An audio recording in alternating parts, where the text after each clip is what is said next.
Բարի եւ ողջունյալ առավոտ, սիրելի հարազատներս, Հիսուս Քրիստոսի անունով օրհնում եմ յուրաքանչյուրիս, ու թող նրա սուրբ արյան պաշտպանությունը լինի ամենքիս վրա։ Երկրորդ օրենքի 10-րդ գլխի 16 խոսքում Աստված ասում է. ուրեմն թլպատեք ձեր սրտերի անթլպատությունը եւ այլևս համառ մի եղեք։ Երկրորդ օրինացի 30 գլխի 6 խոսքում էլ ասում է. քո Տեր Աստվածը կթլպատի քո սիրտը եւ քո որդիների սիրտը, որպեսզի քո ամբողջ սրտով ու քո ամբողջ հոգով սիրես քո Տեր Աստծուն, որպեսզի ապրես։ Երեմիա մարգարեության գրքի 4 գլխի 4 խոսքը ասում է. ով Հուդայի մարդիկ եւ Երուսաղեմի բնակիչներ, թլպատվեք Տիրոջ համար եւ հեռացրեք ձեր սրտի թլիփը, որ չլինի թե իմ զայրույթը կրակի պես դուրս գա եւ այրի ձեր չար գործերի համար եւ հանգցնող չլինի։ Նույն Աստված մեզ է ասում, ով մարդ արարած, թլպատվի Տիրոջ համար եւ հեռացրու քո սրտի թլիփը, որ չլինի թե Աստծո զայրույթը կրակի պես դուրս գա քո դեմ եւ այրի քեզ քո չար գործերի համար եւ հանգցնող չլինի։ Երեմիայի 9-րդ գլխի 25-ից 26-ում Աստված ասում է. ահա օրեր կգան, ասում է Տերը, որ պիտի պատժեմ նրանց, որ միայն մարմնով են թլպատված, Եգիպտոսին, Հուդային, Եդովմին, Ամոնի որդիներին, Մովաբին եւ բոլոր մորուքների ծայրը կտրողներին, որ բնակվում են անապատում, որովհետեւ բոլոր ազգերը անթլպատ են, իսկ ամբողջ Իսրայելի տունը անթլպատ է սրտով։ Հռոմեացիների նամակի 2-րդ գլխի 29-ում ասվում է. որովհետև հրեան նա չէ, ով արտաքուստ է երևում, եւ թլպատությունը այն չէ, որ մարմնով է հայտնի, այլ հրեան նա է, ով ներքուստ է հրեա, եւ թլպատությունը սրտով ու հոգով է, եւ ոչ թե գրով։ Նրա գովքը մարդկանցից չէ, այլ Աստծուց։ Նույնը կարելի է ասել քրիստոնյաների համար, որտեղ քրիստոնյան նա չէ, ով արտաքուստ է երևում, խաչ է կրում, խաչակնքվում է, եկեղեցի է գնում, անգամ Աստվածաշունչ է կարդում, չնայած սրանք վատ բաներ չեն,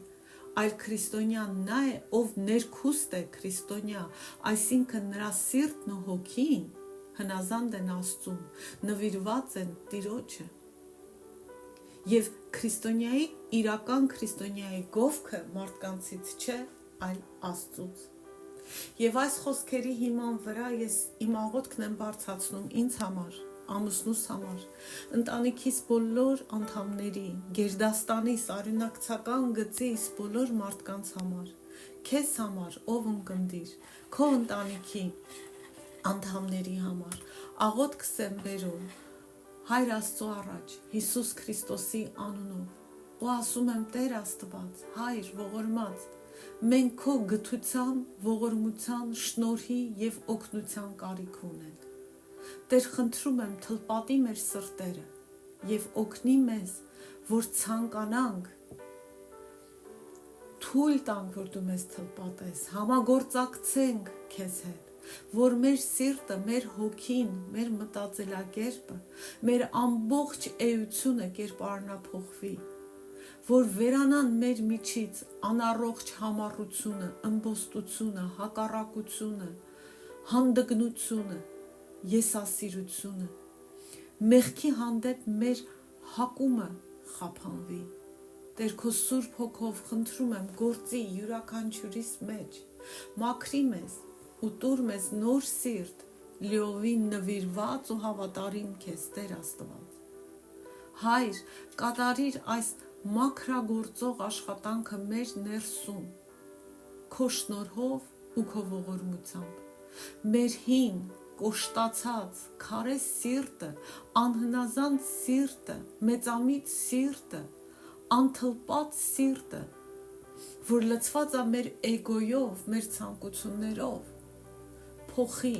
ու մեզ նոր, քեզ սիրող եւ հնազանդվող սիրտ տուր,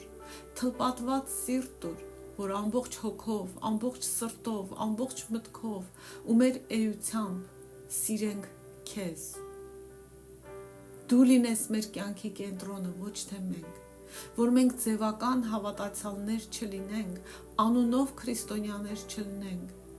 այլ քո իրական զավակները լինենք, հնազանդ ու խոնարհ քո ձեռքի տակ, եւ մեր մեջ գործողը լինես դու, քո Սուրբ Հոգով, մեզ առաջնորդողը։ Հիսուսի անունով աղոթեցի։ Ամեն։ Հիմա այսօրվանից մենք սկսում ենք ընթերցել ելք գիրքը, որ հին կտակարանի երկրորդ գիրքն է։ Ես կխնդրեմ, որ ինձ հետ միասին ընթերցեք եւ հետո քննենք մեկնաբանությունը, լցվենք Աստծո սիրով, գոհություն տանք Աստծուն, հասկանանք Աստծո մտածելակերպը, մոտեցումը եւ այդ ամենը տեսնենք ինչպես է վերաբերում մեզ այսօր։ Ելք գլուխ առաջին։ Եգիպտացիների անգթությունը։ Սրանք են անունները Իսրայելի որդիների, որոնք գնացին Եգիպտոս, ամեն մեկը իր ընտանիքով, Հակոբի հետ գնաց։ Մինչև շարունակելը հիշացնեմ, այստեղ Իսրայել, որ ասվում է, ոչ թե ինիկատի ունի Իսրայելի ժողովուրդը, այլ Հակոբին, ում Աստված նոր անուն էր տվել։ Դրել էր նրա անունը Իսրայել, այսինքն Իսրայել մարդու մասին է խոսքը։ Նրանք դեռ ժողովուրդ ազգ չեն դարձել, այսինքն Հակոբի, Իսրայելի տոհմի մասին։ Եվ Իսրայելի որդիներն էին Ռուբենը, Շմավոնը, Ղևին, Հուդան, Իսաքարը, Զաբուղոնը, Բենյամինը, Դանը, Նեփթաղիմը, Գադը եւ Ասերը։ Սրանք էին, որ Հակոբի հետ գնացին Եգիպտոս։ Հակոբից սերված բոլոր մարդիկ 70 հոգի էին։ Հովսեփն էլ Հակոբի մյուս որդին արդեն Եգիպտոսում էր։ Հիշում եք, նա Եգիպտոսում վարչապետն էր դարձել, սովի ժամանակ։ Մեռավ Հովսեփը, նաև նրա բոլոր եղբայրները եւ այդ ամբողջ սերունդը։ Իսրայելի որդիները աճեցին ու բազմացան, շատացան ու խիստ զորացան, եւ այն երկիրը Եգիպտոսը լցվեց նրանցով։ Արդ Եգիպտոսի վրա մի նոր թագավոր ելավ, որը Հովսեփին չէր ճանաչում։ Նա ասաց իր ժողովրդին. ահա Իսրայելի որդիների ժողովուրդը մեզանից շատ եւ հզոր է։ Եկեք խորամանկությամբ վարվենք նրա հետ։ Գուցե բազմանան եւ այնպես լինի, որ երբ պատերազմ ծագի, նրանք էլ միանան մեր թշնամիներին եւ պատերազմեն մեր դեմ ու դուրս գան այս երկրից։ Դրա համար գործավարներ դրեցին նրանց վրա, որպեսզի չարչարեն նրանց իրենց ծանր աշխատանքներով։ Եվ Փարավոնի համար կառուցեցին շտեմարան քաղաքներ՝ Փիթոմը եւ Ռամսեսը։ Բայց որքան չարչարում էին Իսրայելի որդիներին, նրանք այնքան ավելի էին բազմանում եւ աճում։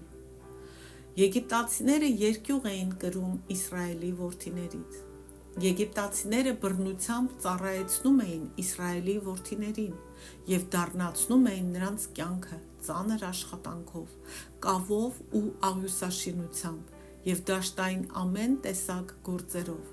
ինչ աշխատանք էլ, որ անել էին տալիս նրանց, բռնությամբ էր լինում։ Հայր Աստված, գոհանում են քո խոսքի համար, Տեր, քո սուրբ հավիտենական խոսքի համար, որում միայն ճշմարտությունն է։ Տեր, օգնի մեզ հասկանալ քո խոսքը,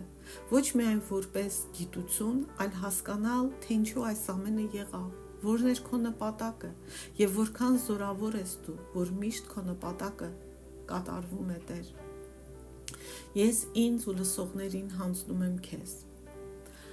Եվ ես ցանկանում եմ նաև ասել, որ այս մեկնաբանությունները իմ մեկնաբանությունները չեն, այլ ես վերցրել եմ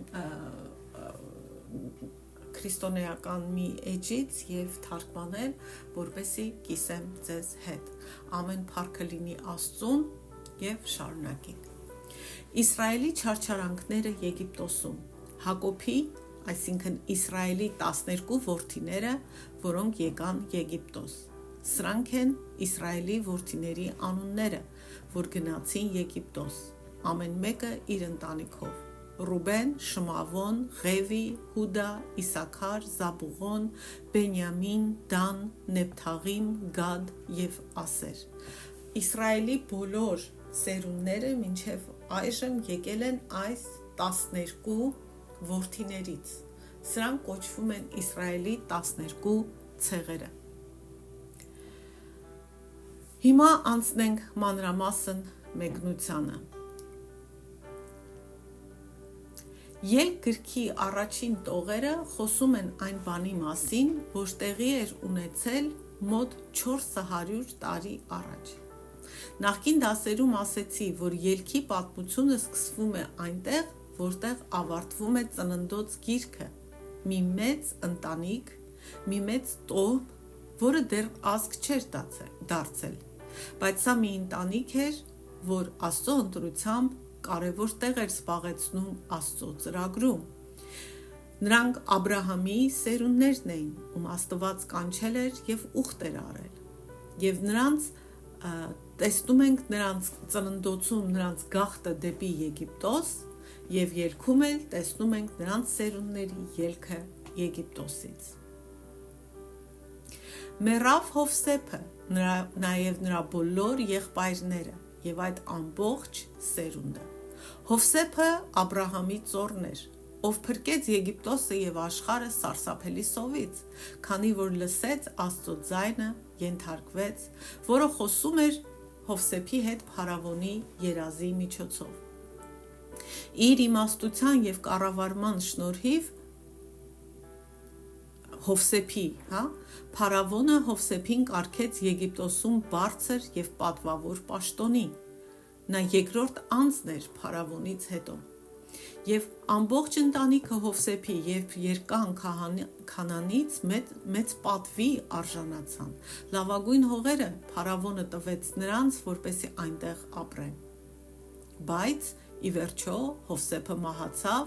և նրա ընտանիքի վայելած կարգավիճակը նրա հետ միասին մոռացվեց։ Նոր փարավոն էր կարգվել, և նա ամենևին չէր հիշում հրեաների կողմից արված բարիքը իրենց, և Աստծո պաշտպանությունը իրենց վրա Հովսեփի պատճառով։ Ամեն բան մոռացվել էր։ Իսրայելի որդիները աճեցին ու բազմացան, շատացան ու խիստ զորացան, և այն երկիրը լցվեց նրանցով։ Ծննդոց գրքի 47-րդ գլխի 27 խոսքում ասվում է. այսպես Իսրայելը բնակվում էր Եգիպտոսի երկրում, Գեսեմում, այնտեղ կալվածքներ ստացան, աճեցին և շատ բազմացան։ Նրանք իսկապես շատացան սերունդների ընթացքում, այնպես որ երկիրը լցվեց նրանցով։ Ելք գրքի առաջին գլխի 7-րդ խոսքում ասվում է. Եբրայերեն բնօրինակը միտումնավոր կրկնում է ծննդոց մեկում Աստծո խոսքերը, երբ Աստված օրհնեց արարված ամեն բան, ու նաև Ադամին ու Եվային ու ասաց. աճեցեք, բազմացեք և լցրեք։ Եվ տեսնում ենք, որ Իսրայելն աճել էր, բազմացել էր ու լցրել էր երկիրը։ Այսինքն Աստծո օրհնությունը, Աստծո խոսքերը իրականանում էին, գործում էր ու Աստծո կամքը կատարվել էր։ Հիշենք, որ այս ընտանիքը սկսվել էր 5 հոգուց Խարանում, Հակոբը ու նրա 4 կանայք՝ Ռաքելը, Լիան, Զիլփան և Բիլհան։ Հիշենք նաև, որ Աստված Հակոբին, ինչպես ասեցի, նոր անուն էր տվել՝ Իսրայել, և Աստծո կողմից օրհնված Իսրայելը իր ընտանիքի հետ արագորեն աճեց ու բազմացավ Եգիպտոսում անցկացրած տարիների ընթացքում։ Ու վախենալով իսրայելցիների աճող ներկայությունից, եգիպտացիները սկսում են ճնշել իսրայելցիներին։ Արդ Եգիպտոսի վրա մի նոր թագավոր ելավ, որը Հովսեփին չէր ճանաչում։ Նա ասաց իր ժողովրդին. ահա Իսրայելի որդիների ժողովուրդը մեզանից շատ և հզոր է, եկեք խորամանկությամբ վարվենք նրա հետ, գուցե բազմանան եւ այնպես լինի, որ երբ պատերազմ ծագի, նրանք էլ միանան մեր թշնամիներին եւ պատերազմեն մեր դեմ ու դուրս ելնեն այս երկրից։ Դրա համար գործավարներ դրեցին նրանց վրա, որպեսզի չարչարեն նրանց իրենց ծանր աշխատանքներով եւ փարավոնի համար կառուցեցին շտեմարան քաղաքներ՝ Փիթոմը եւ Ռամզեսը։ Առաջին բանը այստեղ, որ մենք հասկանում ենք, այն է, որ երբ մենք առաջնորդվում ենք վախով որևէ մեկի հանդեպ, այն մեզ տանում է վատ տեղ, չարիքի է տանում։ Վախը դրդում է մեզ, որ մենք անվստահությամբ, ատելությամբ վերաբերվենք դիմացի մարդու հետ, փորձենք ինքներս մեզ պաշտպանել, դիմացինին ստորացնելով, դիմացինին ցավացնելով։ Եվ դա երբեք Աստծո կամքը չէ, եւ մեր վախերից օգտվում է սատանան եւ մենք դառնում ենք գործիք, չարիքի մասնակից, Աստծո կամքի դեմ ապստամբող մարդիկ մեր վախերի պատճառով։ Արդ Եգիպտոսի վրա մի նոր թագավոր ելավ, որը Հովսեփին չէր ճանաչում։ Նա ասաց իր ժողովրդին. «Ահա Իսրայելի որդիների ժողովուրդը մեզանից շատ եւ հզոր է»։ Հին եգիպտացիները հայտնի էին բոլոր մյուս ժողովուրդների նկատմամբ իրենց ռասայական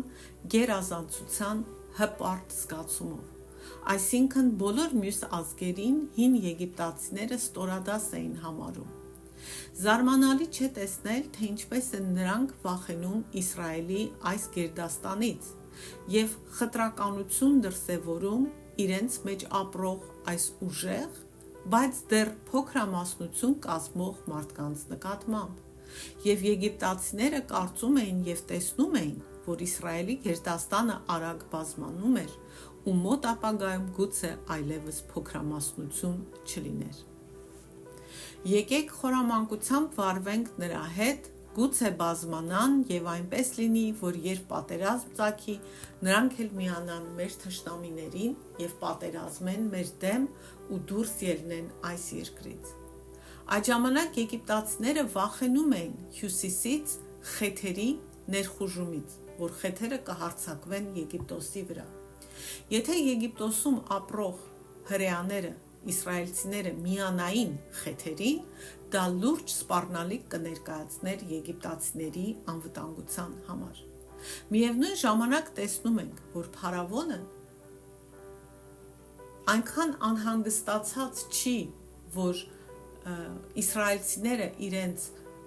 թշնամիների հետ կմիանան, այլ ավելի շատ անհանգստացած է, որ իսրայելցիները այդ պատերազմի պատճառով իրենց երկրից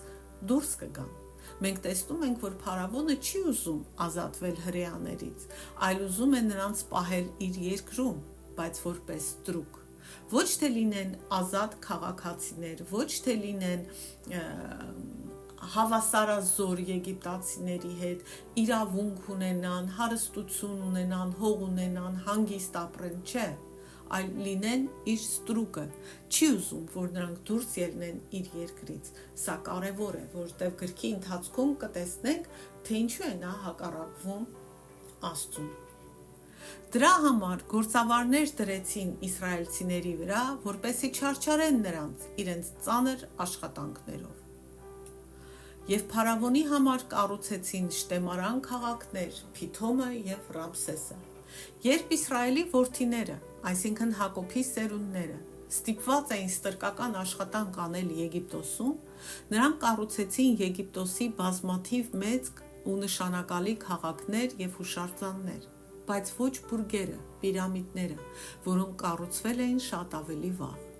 Քանի որ մենք ճշգրիտ չգիտենք, թե երբ է սկսվել այս հարկադիր ստրկային աշխատանքը, չգիտենք նաև թե որքան է այն տևել։ Ոմանք գնահատում են, որ Իսրայելի ստրկությունը Եգիպտոսում տևել է 284 տարի, մյուսներն ասում են 134 տարի։ Հաստատ չգիտենք։ Եգիպտոսի Թեբե քաղաքի ժամանակակից Լաքսոր քաղաքի 5 դամբարանի վրա կա հայտնի որմնանկար, որը Թութմոս III փարավոնի գահակալության ժամանակ նման վերակացուի, աղյուսագործ ստրուկների վերակացուի դամբարանն է։ Նկարում պատկերված են այդպիսի վերակացուները զինված ծանր մտրակներով։ Նրանց կոչումը նշվում է նրանց ձեռքերում պահվող երկար գավազանով և ընձուղտի գլխի և պարանոցի եգիպտական հիերոգլիֆային նշանով։ Գիրքը շարունակվում է ասելով, որ Իսրայելը բարգավաճում և աճում է, չնայած եգիպտացիների կողմից ծանր ստրկությանը։ Բայց որքան չարչարում էին նրանք այնքան ավելի էին բազմանում և աճում։ Եգիպտացիները երկյուղ էին կրում Իսրայելի որդիներից։ Եգիպտացիները բռնությամբ ծառայեցնում էին Իսրայելի որդիներին և դառնացնում էին նրանց կյանքը ծանր աշխատանքով, կավով ու աղյուսաշինությամբ և դաշտային ամեն տեսակ գործերով։ Ինչ աշխատանք էլ, որ իսրայելցիներին անել էին տալիս, բռնությամբ էր լինում, այսինքն բռնանում էին նրանց վրա։ Բայց որքան չարչարում էին նրանք այնքան ավելի էին բազմանում և աճում։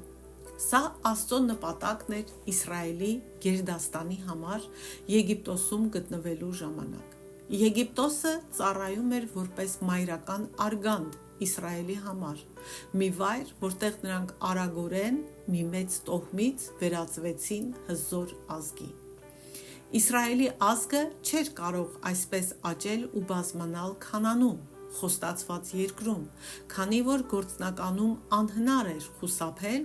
Քանանի հեթանոս և ամբարիշտ ու չար բնակիչների հետ ամուսնալուծությունից և հետևաբար միաձուլվելուց նրանց հետ։ Եգիպտոսը այնքան ռասայական կողմնակալություն ուներ և ռասայական բաժանման այնքան արմատացած ու խիստ պահպանվող համակարգ ուներ, որ Իսրայելը կարող էր այնտեղ աճել մի քանի դարերի ընթացքում առանց համաձուլվելու այլ ազգերի հետ, որովհետև Աստծո նպատակն էր, որ նրանք իր ազգն էին լինելու առանձնացված իր նպատակների համար։ Աստծո ժողովրդի պատմության մեջ ի նկատի չունեմ միայն Իսրայելի, այլ նաև քրիստոնեական պատմության մեջ մենք տեսնում ենք, որ միշտ էլ տառապանքը, հալածանքը ոչ թե պակասեցնում ու թուլացնում է Աստծո ժողովրդին, այլ հակառակը, Աստծո ժողովուրդը, Աստծո եկեղեցին աճում է, զորանում է, բազմանում է։ Բոլոր դարերում, որքան շատ են նրանք տառապել, այնքան ավելի են նրանք աճել ու բազմացել։ Սա Աստծո օրհնությունն է, պաշտպանությունն ու բարեհաճությունը իր ժողովրդի վրա։ Աստված Հիսուսը ասաց. «Դժոխքի դռները իմ եկեղեցու դեմ չեն կարող»։ Ինչպես ասել է հին քրիստոնյա գրող Տերտուլիանոսը, նահատակների արյունը եկեղեցու սերն է։ Որքան Աստծո ժողովուրդը նահատակվում է, այնքան Աստծո եկեղեցին ուժեղանում է ու բազմանում է։ Տառապանքն ու հալածանքները նման են մեծ ծովի ալիքի, որը գալիս է նավի վրա և թվում է, թե կործանելու է նավը, բայց նավը կարծես բռնում է ալիքը, բարձրանում ալիքի վրա ու պարզապես օգտագործում այն արագ առաջ շարժվելու համար։ Եվ դառնացնում էին նրանց կյանքը ծանր աշխատանքով, կավով ու աղյուսաշինությամբ և դաշտային ամեն տեսակ գործերով։ Ինչ աշխատանք էլ որ անել էին տալիս իսրայելցիներին, բռնությամբ էր լինում։ Քանի որ Աստծո նպատակն էր օրհնել Իսրայելին և որ Իսրայելը կատարի իր դերը, որ Աստված էր կարգել նրանց համար իր հավերժական ծրագրում, ոչ մի տառապանք ու հալածանք եգիպտացիների կամ որևէ մեկի կողմից չէր կարող խափանել Աստծո նպատակը։ Սա նաև վերաբերում է քրիստոնյաներին։ Ոչինչ չի կարող խափանել Աստծո նպատակը մեր կյանքերի համար, եթե դու քրիստոնյա ես, բացի մեզանից իհարկե, մենք միակ մարդիկ ենք, որ մեր ձեռքով կարող ենք խափանել Աստծո նպատակը։ Եգիպտացիները ամեն դաժանություն արեցին, բայց դա չաշխատեց։ Եսայի գրքի 54-րդ գլխի 17-ում Աստված մի խոստում ու սկզբունք է տալիս, որ հստակ տեսնում ենք այստեղ. ամեն մի գործիք, որ շինված է քո դեմ, հաջողություն չպիտի ունենա։ Եգիպտացիների չարությունը, դաժանությունը կարող էր վնասել Իսրայելի որդիներին և վնասեց, բայց երբեք չէր կարող խափանել Աստծո ծրագիրը նրանց համար։ Այս սկզբունքը ամենքիս համար է, ամեն քրիստոնյայի համար, որ Աստծո ժողովուրդն է Հիսուս Քրիստոսով։ Փարավոնը որոշեց չսպանել իսրայելցիներին, բայց նա ուզում էր, որ նրանք ստրուկներ լինեն իր երկրում։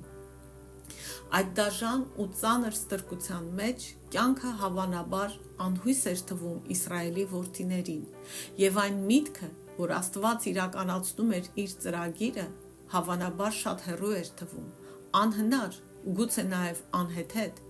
բայց այնուամենայնիվ դա ճշմարիտ էր, Աստված իրականացնում էր իր ծրագիրն ու նպատակը։ Իսրայելցիներին գուցե թվում էր, թե Աստված մոռացել էր իրենց, բայց Աստված չէր մոռացել, Աստված շարունակում էր գործել։ Ուրեմն մի նայիր քո իրավիճակին ու մի մտածի, թե ամեն բան անհույս է, թե Տերը քեզ լքել է, մոռացել է, թե դու կարևոր չես Տիրոջ համար։ Տերը իր նպատակներն է իրականացնում։ Դու մոտեցիր նրան, ասա այո եւ ամեն նրա նպատակին ու վստահիր նրան։ Վաղը կշարունակենք, այսքանը այսօր։ Աստծո պաշտպանությունն ու բժշկությունն եմ խոսում մեր մտքերի, մեր հոգիների, սրտերի վրա, մեր խոսքերի վրա, մեր կյանքերի վրա։ Տեր չարի բոլոր նպատակները, ծրագրերը քանդի, խափանի, որ նա չհաջողի եւ ոչ մեկիս կյանքում եւ ոչ մի ազգի կյանքում։ Թող տակնուվրա լինի սատանայի ամեն մի ծրագիրը, հատկապես մարդկանց կորսնելու, Տեր ջան, որ մարդիկ քեզ չմոտենան։ Ողորմի Տեր, դու ես զորավորը, դու ես հաղթանակածը, շնորհ արա, որովհետև դու շնորհի Աստվածն ես։ Փառք ու պատիվ քեզ, հավիտյանս հավիտենից։ Ամեն։